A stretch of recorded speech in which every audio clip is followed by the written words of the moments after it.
আমার দেশ সম্পাদকের বিরুদ্ধে মামলার প্রতিবাদে ঝালকাঠির কাঠালিয়ায় মানববন্ধন অনুষ্ঠিত হয়েছে। আমার দেশ সম্পাদক ও প্রকাশক মাজলুম সাংবাদিক মাহমুদুর রহমান সহ অন্যদের বিরুদ্ধে মেঘনা গ্রুপের চেয়ারম্যান মোস্তফা কামালের দায়ের করা মিথ্যা ও ষড়যন্ত্রমূলক মামলা প্রত্যাহারের দাবিতে ঝালকাঠির কাঠালিয়া উপজেলায় মানববন্ধন করা হয়েছে।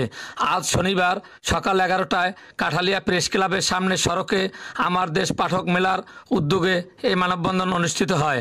মানববন্ধনে বক্তারা ফ্যাসিস্ট আওয়ামী লীগ সরকারের দোসর মেঘনা গ্রুপের চেয়ারম্যান ও 71 টেলিভিশনের মালিক মোস্তফা কামাল কর্তৃক আমার দেশের সম্পাদক সহ সাংবাদিকদের বিরুদ্ধে দায়ের করা মিথ্যা ও ষড়যন্ত্রমূলক মামলা অবিলম্বে প্রত্যাহারের দাবি জানান।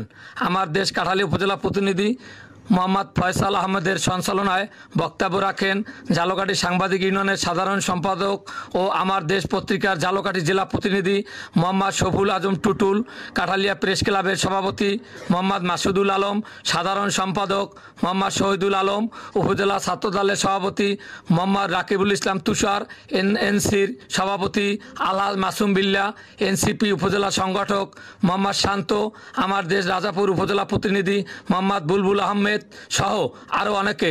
এ সময় বক্তারা আগামী 48 ঘন্টার মধ্যে মামলা প্রত্যাহার করা না হলে কঠোর আন্দোলনের হুঁশিয়ারি দেন।